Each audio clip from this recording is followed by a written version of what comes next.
Assalamualaikum warahmatullahi wabarakatuh. Baik, di sini saya akan menjelaskan tentang ethnicity and social network. Apa sih itu ethnicity?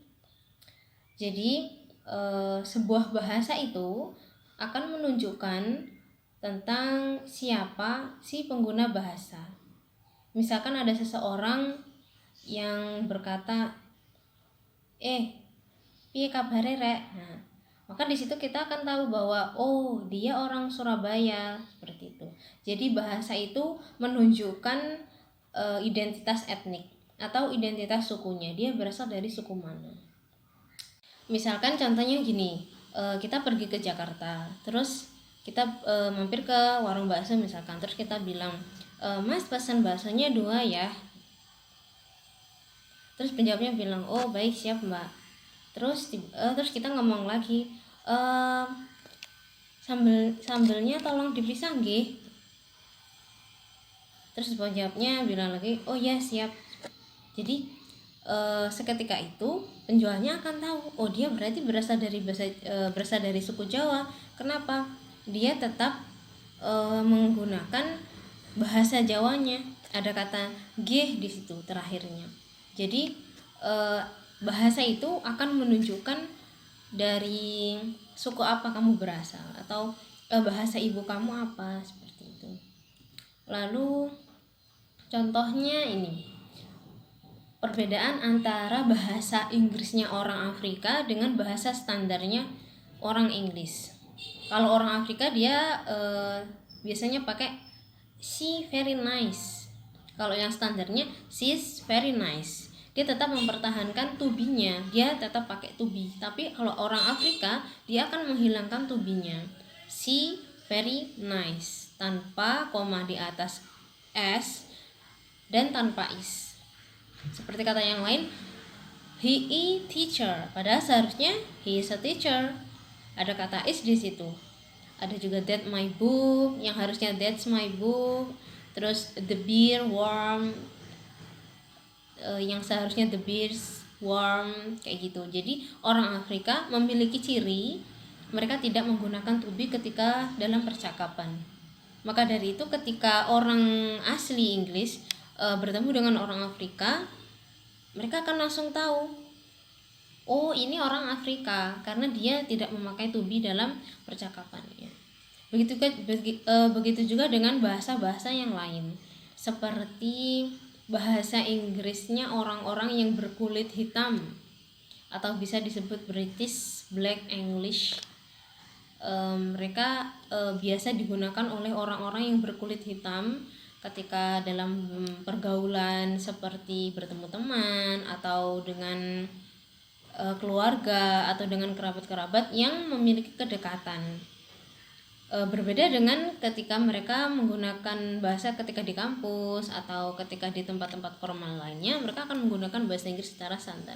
Tapi ketika bertemu dengan orang-orang yang memiliki kedekatan lebih, ya misalnya seperti keluarga itu tadi, mereka akan menggunakan bahasa yang biasanya campuran. Mereka biasa menggunakan bahasa Kreol Jamaika atau menggunakan bahasa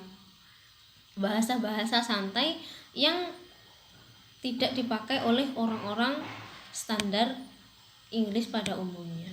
Seperti juga bahasa Maori, seperti itu. Sama halnya seperti kita ketika ngomong bersama teman biasa, kan kita memakai bahasa yang berbeda ketika kita berbicara dengan dosen atau pengajar. Ketika kita bersama teman, kadang kita menggunakan bahasa Jawa, bahkan bahasa Jawa yang terkesan yang kasar, terus menggunakan bahasa Indonesia yang santai, yang gaul. Tapi ketika bertemu dosen, kita akan menggunakan bahasa Indonesia yang baik dan benar dan lebih sopan, seperti itu. Dan selanjutnya adalah social network. Apa sih itu social network? Social network itu jaringan sosial, hubungan kita sesama manusia. Jadi ada 2, yang pertama ada density dan yang kedua ada flexity. Density apa sih? Density itu, do your friends know each other independently of you? Apakah teman-teman kamu itu saling berhubungan karena kamu?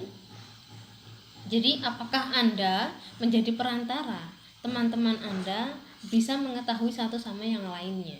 Jadi misalkan Anda mempunyai 5 teman, apakah 5 teman itu semuanya saling kenal, atau apakah Anda menjadi perantara, sebagai perantara orang-orang itu saling mengenal gitu. Yang kedua ada complexity is a measure of the range of different types of transaction people are involved in with different individual.